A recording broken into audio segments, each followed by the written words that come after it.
We meet at a time when the leaders of city after city and country after country are suddenly eager to attract or create centers of high technology and innovation. Mexico City is not alone. We need to know not merely how to accomplish this magnificent goal, but why and what preconditions will be needed.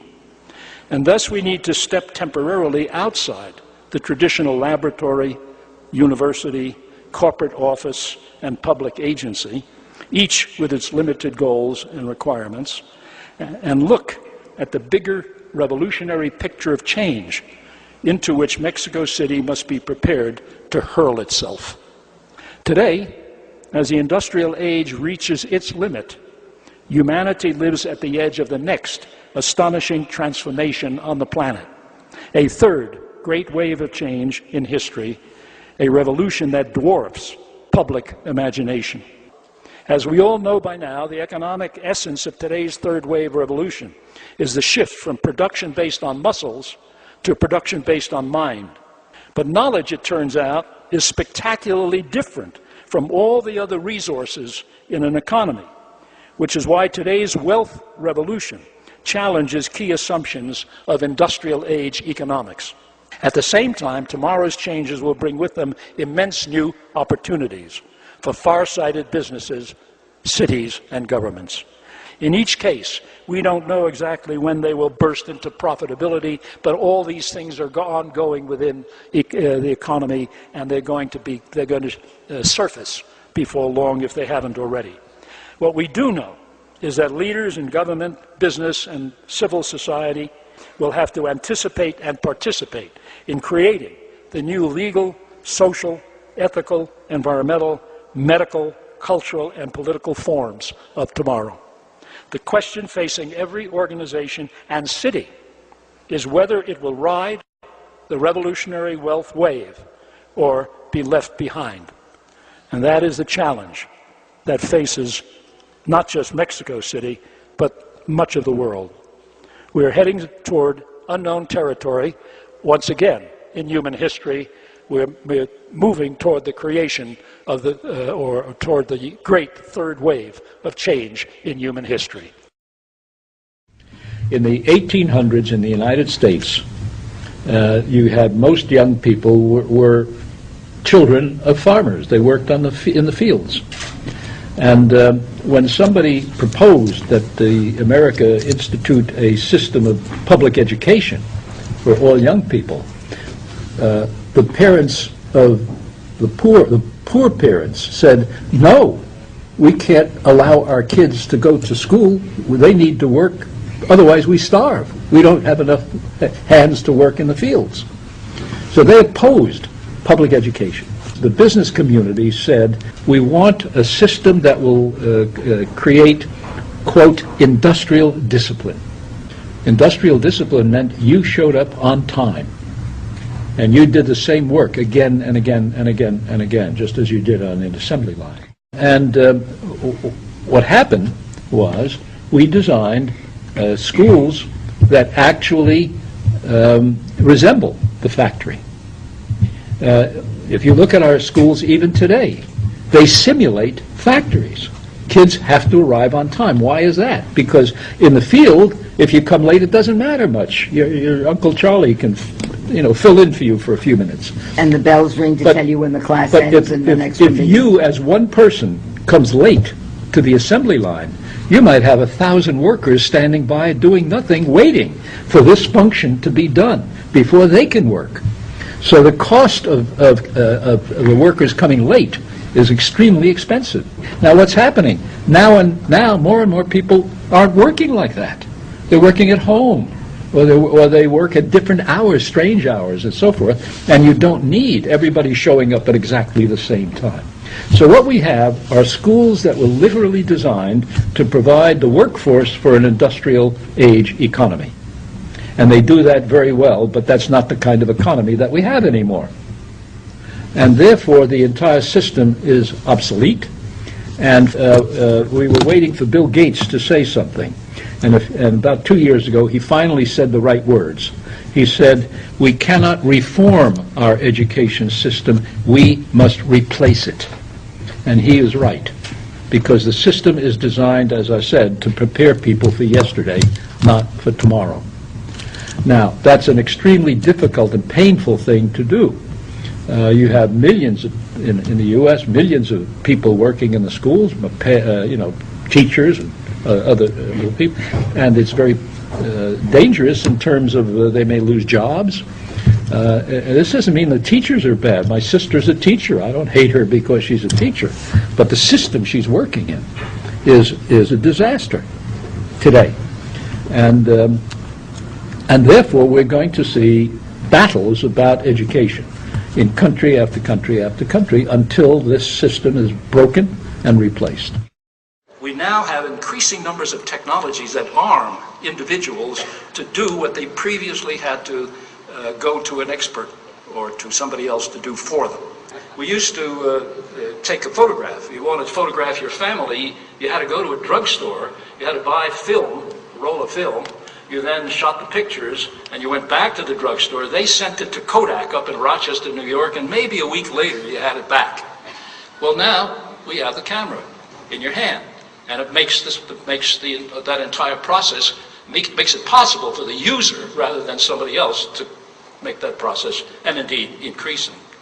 I don't know how many of you worry about blood pressure, but you used to have to go to a doctor and say, "Doc, what's my blood pressure?" Now you can buy a blood pressure machine, you have it, it's your own, you do the job that the doctor used to do as far as finding out what your blood pressure was. The question that always came up is, why do I have to study algebra? And the parents always say, because it'll be good for you in the future. Well, that presupposes the parent knows the future, first of all. And second of all, it's not very persuasive. It occurs to me there's a way maybe you could get kids to see a reason for learning algebra. And I've always been thought about the idea, why can't we put together a team of depending on the age, of course, a team of kids with a teacher, and maybe outside citizens who participate, and take them to solve a little local community problem. Traffic jams, or some piece of pollution or something, which just happens to require algebra to solve the problem. And then when you say, why do I need to learn that? You don't have that issue. You say, we've got to solve this problem. It's action learning rather than some abstract. Obsolete is my favorite word in the whole book. It's a word we cooked up to mean obsolete knowledge. Most of the decisions we make in our daily life are based on obsolete knowledge. The most. Including the White House and our own kitchen, okay? And one reason for that is getting more and more true, because as change accelerates, the rate at which knowledge becomes obsolete accelerates. And as a result, much of what we believe will be in another decade or so. We'll all, if we were able to look back on it, we'll say, how do we ever believe that nonsense? It's stupid. And don't be ashamed of being stupid, because Aristotle was stupid, Da Vinci was stupid. If you read the things they actually believed in their time, you can't believe it. You can't believe that they believed it. It was wildly, wildly absurd. The assumption we make is that education takes place in school. In 1976-77, the first PCs appeared in the world. And at that time, if you wanted to buy a PC, nobody had ever heard of a PC before. So you need help. If you're going to use this machine, you need better help than you can get from Radio Shack. What you need is a guru. You need a computer guru. Who is a computer guru? Answer, anybody who bought a machine 1 week before you did. And what happened then was, in a certain way, amazing. Because what happened was, gurus would, one guy would be the guru here, but then this guy would get ahead of him and he would then help him. And you had an enormous transfer of learning among people. And by the end of the century, or now, it must be, 150 million, 200 million Americans who know how to use PCs. They're not necessarily techies, and they're not necessarily full-time geeks, but they know how to use the PC, and I believe that has a powerful impact on the economy and valuable impact on the economy. The amazing thing is, how did they learn? Almost nobody went to school. This was not education in a classroom. And I tell this story only to say that when we think about education, education of the future, we shouldn't automatically assume that all education takes place in a classroom. It may be that there are completely different ways of moving information, communicating information through the society, let alone online. There was a PC embedded in a stone wall in a village in India without instructions. And the first thing that happened is kids came out and looked at it and began to play with it. And in a matter of days, they had figured out how to do things on it. And they had access to the internet, and they had done all kinds of, for all practical purposes, unimaginable things just by being kids and playing with it. They learned something. So basically the point I'm making is that if we're really going to rethink education, we should rethink it from its ground assumptions up. Why not ask those questions as though we were starting from scratch? Because, in my opinion, we are essentially starting from scratch in a new way of life. I just got a letter from a high school kid in Asia. I won't give you any more definition than that. And he's saying, I read your book. I don't want to be sitting in a classroom where I'm treated like a machine or I'm trained for the industrial age. I want to quit school. He says, I don't intend to stop learning. I want to read, and I want to visit all parts of the world. But I don't want to sit in that classroom anymore. You recognize individual differences, and it's not just one curriculum fits everybody. Exactly. You will sit here from 10 a.m. to 11 p.m. and you will study this page of pages 2 to 3 today and 4 and 5 tomorrow. Absolutely. What we need, we're going into this is another mistake people make about thinking about the future. In my opinion, they think we're moving into a society which is going to be more and more uniform. I think the reverse is true. We're moving from what the sociologists used to call mass society to a demassified, highly diverse society, which is changing at high speed. And that's the world kids are going to live in. And therefore, the idea that everybody gets the same education, everybody starts at the same age, why 5? Maybe this one should start at 3 and that one at 7, who knows? And why should teachers be the only ones who are theoretically providing useful knowledge, and so on. So the whole thing has to be completely rethought. When I was going to film school, we started studying film on 16mm cameras. And then the faculty decided that by the time we graduate, everything would be on video. So then in the second year, we started using VHS technology, which was the most basic video setup. And then the faculty decided that by the time we graduate, there will be digital cameras. But digital cameras at that time had not come out yet, so we still studied film production on VHS. And when we graduated, the first-year students, the technology was out there, and first-year students were using digital cameras. And they, being in first year, were getting job offers that I was not getting even though I was a graduate. So how do you deal with this dilemma? Like, are we talking about extremely short training courses and just abolishment of these 4-year-long degrees? I would not be surprised. Put it this way. I think we ought to be shutting down a lot of these schools. And then it occurred to me that maybe what we ought to be doing is opening those schools for the elderly. Look at the world. The kids, we were teaching the kids. Now, in certain ways, kids are teaching us.